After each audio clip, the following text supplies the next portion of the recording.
and welcome to this Flowers by Catherine video.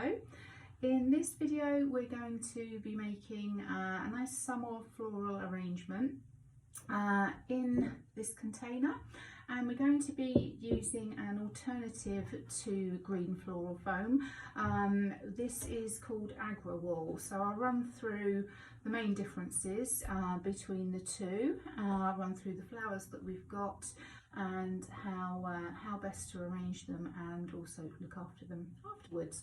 So those of you that may be familiar with using floral foam, this is quite different. It's almost feels a bit like loft insulation actually, but what it is, it's made in lots of layers. So you can see there's a slightly ribbed pattern and it's lots and lots of sheets together. So I have used this before when I've made biodegradable funeral tributes. I've used this with bamboo leaf trays rather than using plastic trays as well, and we'll point out as we go through sort of some of the main differences between the two. So the first thing really, I'm going to cut this to the shape of my pot so that I'm not dripping everywhere when it's all wet. So chop off this off the top. So I'll just show you that sort of cut through version. So it is very similar to sort of almost like loft insulation. As I said, it's put together in very thin strips. So I'm just going to squish. Best way is to sort of get a rough size, especially when you've got a pot that comes to a slight taper at the bottom, is just get a rough indication of the size of the pot, and then you can trim your foam. Now, one of the first things you'll notice when you cut this Agra wool is it's not as easy to cut as the green floral foam that we're used to seeing. So it is a little bit bitty, but that's fine. You know, it's an alternative. It's a good alternative to floral foam. Just squish that in. So just need to take a little bit more off the top, and just a sharp knife will do. Now I'm going to pop it in, so you soak it as you would the green floral foam. So this water has got a sachet of flower food in it, and one of the first things you'll notice is how quickly this fills with water. So it's literally sinks straight to the bottom, whereas with the floral foam you have to leave it, don't push it down, otherwise you'll get a lot of dry space within that. But this literally has sunk to the bottom immediately, and that is now heavy, that is now full of water. So we'll pop it into our pot. Now this arrangement is just probably going to sit on the table, and I've kept it lengthways, so the ribbing you see here I've got at the sides. Now there is a reason for that, and I'll explain that in a moment. Now this pot is going to sit on a table. If it was going to be transported to say a wedding venue or something like that, I would tape across the top, but in the interest of kind of keeping it as eco-friendly as we can, I'm not going to use the tape. So that's our pot prepared. I'm going to run through the flowers that we've got here. So we've got some sunflowers, gorgeous sunflowers here. We've got some limonium, so this lovely lilac limonium, which you can break down if you've got a shorter vase, if you're arranging these in a vase. You've got lots of side stems here, so they look very nice in little bud vases as well. This can also be dried, so if you're thinking of making autumnal wreaths or Christmas wreaths, limonium is a great one to dry. It keeps its colour. We've got some sedum here, so ice plant as it's also known as. So we've got a nice white one there, which gives these gorgeous little fluffy, almost star-like flowers. We have got heleniums here, so a nice little splash of yellow there, nice splash of summer. We've got really lovely piccolo violet lisianthus, which again tend to be multi-stemmed, so you can split those down. And we have some gorgeous cosmos. So some of you may grow these in your garden. This is a double variety, and it looks very pink in the light here, but it's actually a sort of a purple, sort of burgundy type colour. And again, you've got these little side shoots with buds on them, so they will open. So we'll keep those as well. And then from a foliage perspective, we've got some leather leaf here. So this is sort of a classic greening foliage, really, when you're doing arrangements like this. But it adds some nice texture, some nice deep colour, and it really kind of sits nicely with this style of arrangement. So I'm going to start preparing my foliage first. So we've got a nice bit of structure, and then we add our flowers into. So we've got a big long stem of it here. I'm actually going to split that in two. So I'm going to cut it here. So then we end up with two pieces. So a nice 45-degree angle cut, and that enables the water to travel up the stem more easily. And then we just pop it in to the side of our foam. Now, I mentioned I've kept the rib bits at the side and the layered bits at the top, and that will really be helpful when we're inserting our softer stems, but for now, with our foliage, I'm going into the side, and it will push in very easily. Another difference sort of between this and the Oasis foam is that with Oasis you can reposition very easily if you've popped your stem in and you want it somewhere else, whereas this isn't quite so forgiving. So again, just going to cut this leather leaf down a little bit and then insert it around the edge. See, that's quite tricky to get that in, and this is quite a sturdy stem with leather leaf, so again, that's another difference, but it's fine. It works, it does the job, does what we need it to do. So and then on the top here, you'll just notice, if you do use this, how much more easily that goes in when you've got it on its side. So I've got another leather leaf hiding here somewhere. Here we go. So again, just going to cut it down into two pieces and pop it around. So we've got a bit of a structure forming, and really with foliage in most arrangements, it kind of gives a structure and a shape, and then you add your flowers just really to enhance that. So we've greened up here. This one's sitting a little bit flat. Let's pop him back in.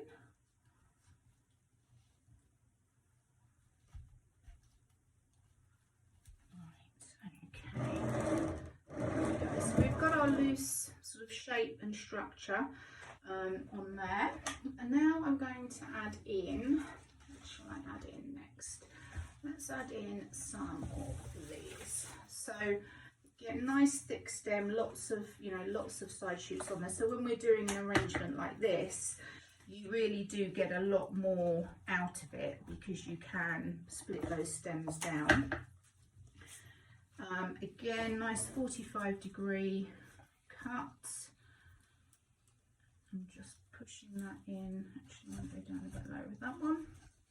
Pushing that in to the foam. So you'll see we're kind of building up a shape here. I'm going to do them in a 3, I think, here, and probably pop one in the middle. So it's going to be a fairly structured design, but you can keep it as wild as you'd like, which a lot of traditional flower arrangers will not be happy with me saying that, but I think, floristry, as with most art, is, it's an expression of yourself. So there isn't really, unless you're going in for lots of competitions and things, there isn't really a right or a wrong way when you're arranging at home. If you like the look, go with it, why not? And again, if you were, for example, popping this on a mantelpiece or something like that, you might just want it to be front facing, so you'll sort of put less at the back, put a bit of foliage at the back so that you have got something there, but most of your flowers you would kind of bring forward. As you can see, we're building up quite a sizable piece already. Just going to flip those into the bin. Now I'm going to pop in now some cosmos. So this is probably one of the softer stems that we've got. So before our foam gets too full, I want to try and get my soft stems in. So I'm just going to literally push that in.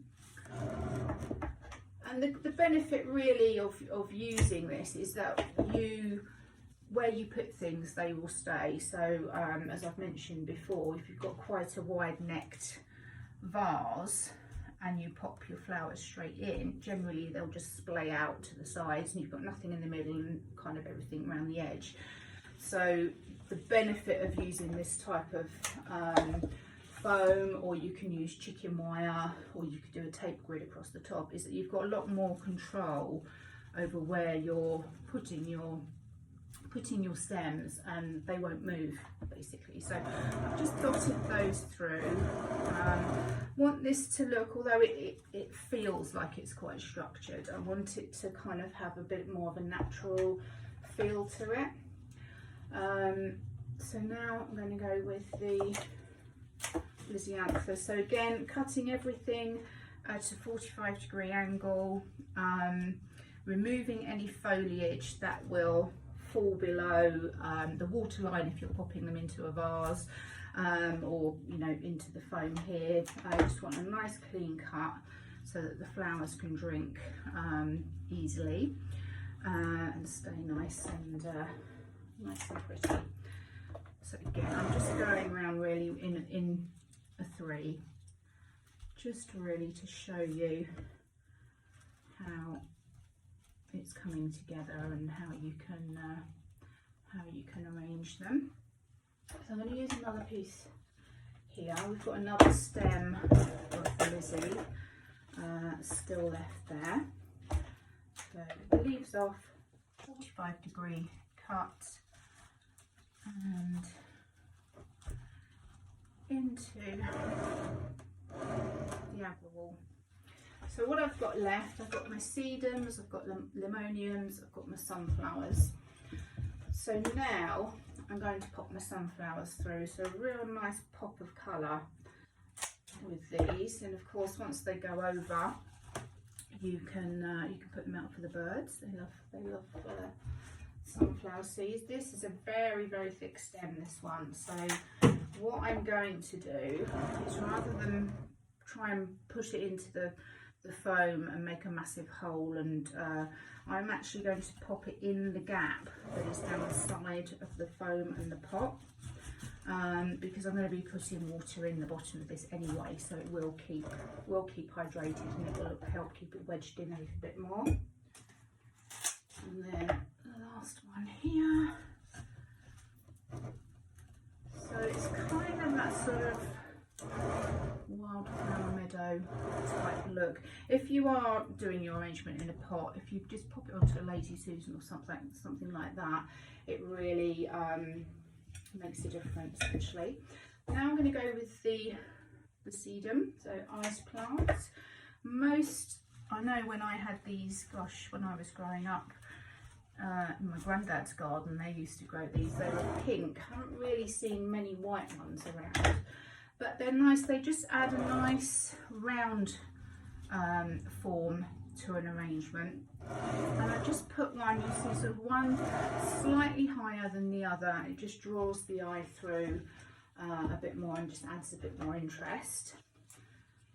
Now I'm going to put some more of the Lizzies in. So I've got Lizzies around the outside, and I feel the middle is a little bit gappy.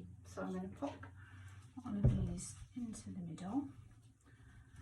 And you'll find, obviously, with any method that you use, whether you're using, chicken wire or foam or whatever, that the more fuller your arrangement becomes, the harder it is to try and find a gap. And what I try and do is almost use your stem like a pen, so kind of hold it near near to the base of where the entry point, and then push in, and I just find it just gives you a lot more control with where you're popping the stem. So just put a little bit more out there, I think, of the Lizzie.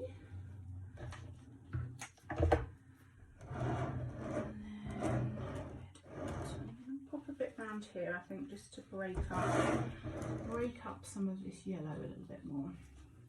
So that's really kind of the structure, most of our arrangement done there.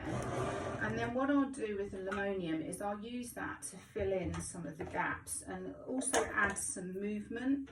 So if you're doing sort of quite a meadowy or a gardeny type look to an arrangement, it's nice to have that feel of movement and airiness. So as well as kind of filling some of your gaps,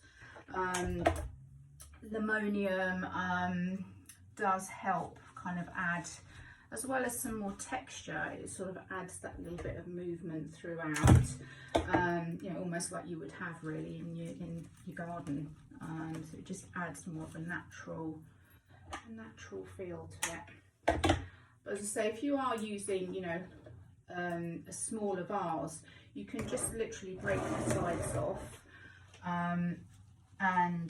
you know, you've either got extra stems for your vase, or you can use them in bud vases. So you could have a few little bud vases on the table with some candles either side or something like that. Or if you've got people coming, you know, coming round for, you know, to have a drink in the garden or something, you can just pop it on the table, and just adds something nice to have a look at. So I'm just going around, just filling in with the linoleum. As I mentioned earlier, you can dry this. It looks really nice in you know, wreaths and dried arrangements, which I think some of us, you know, as we kind of move into sort of autumn and winter, you know, dried arrangements do come into their own. So I think I'm happy with that. So just give it a quick spin round just to see. I mean, this is going to be on a table, so it needs to sort of have interest from all angles really, and you could just sit down if you're having that table, sit down and then turn it round a little bit, because that's the view you're going to have generally. So you will see much more easily if you have got anything that doesn't look quite in the right place, because we very often work from above, or we work sort of quite high up with an arrangement, but when it's actually in its final destination, generally it would be, you know, on a coffee table or a dinner table or something like that. So you see it from a completely different angle, you enjoy it from a completely different angle. So it's always worth, you know, sitting down and spinning it around, having a look. So there we have it. And so you could do that in a plant pot, you can do it in a pretty bowl or a dish. We've all got them kind of lurking around in the cupboards, haven't we? So as I say, in terms of the Agra wall, you just treat it as you would any other floral foam. Just keep the pot topped with water, just to keep the foam damp. As I say, this style of arrangement, you could use chicken wire, you could use a grid across the top with tape. Excuse me. Oh, excuse me. So it just gives you a bit more control and makes your arrangement look a lot fuller when you have one of those mechanics in place. So I hope you found that useful, and I hope you enjoy your flowers, and I'll catch you again soon. Take care now. Bye bye.